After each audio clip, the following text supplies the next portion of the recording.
కొంతమంది పురాణాలను పుక్కటి పురాణాలని కొట్టిపడేస్తూ ఉంటారు. అయితే పురాణ గాథలకు సంబంధించి ఎన్నో సజీవ సాక్ష్యాలు భూమిపై ఇప్పటికే కనిపించాయి, ఇంకా కనిపిస్తూనే ఉన్నాయి కూడా. ఇక మందర పర్వతాన్ని దేవతలు రాక్షసులు వాసుకుని కవ్వంగా చేసుకుని మదించారు. బీహార్లోని బాగల్పూర్ నుంచి 50 కిలోమీటర్ల దూరంలో బంకా జిల్లాలో ఈ మందర పర్వతం ఉంది.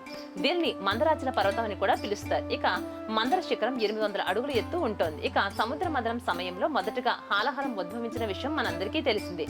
ఈ హాలహలాన్ని శివుడు కంఠంలో దాచుకుని గలలకంఠుడు అయ్యారు. అలాగే సాగర మదనంలో అనేకం ఉద్భవించాయి. ఆసక్తికర విషయం ఏమిటి అంటే, ఈ సముద్ర మదన సమయంలో మొదటిగా హాలహలం ఉద్భవించగా శివుడు ఆ హాలహలం తాగి తన కంఠంలో దాచుకున్నాడు. అయితే సముద్ర మదన సమయంలో విషం లభ్యమైన పాత్ర నేటికి పర్వతంపై ఉంది. ఈ ప్రదేశాన్ని శంఖకుండం అని కూడా పిలుస్తారు. ఇప్పుడు ఈ ప్రదేశం మధుసూదన్ ధామ్ గా పిలువబడుతోంది. ఇక భారతదేశంలో ప్రసిద్ధ పుణ్యక్షేత్రం ఇక్కడ ఉంది. ఇక్కడ ఓ సరస్సు కూడా ఉంది. పర్వతం కింద తూర్పు వైపు ఉన్నటువంటి ఈ సరస్సు పేరు పాపహారి.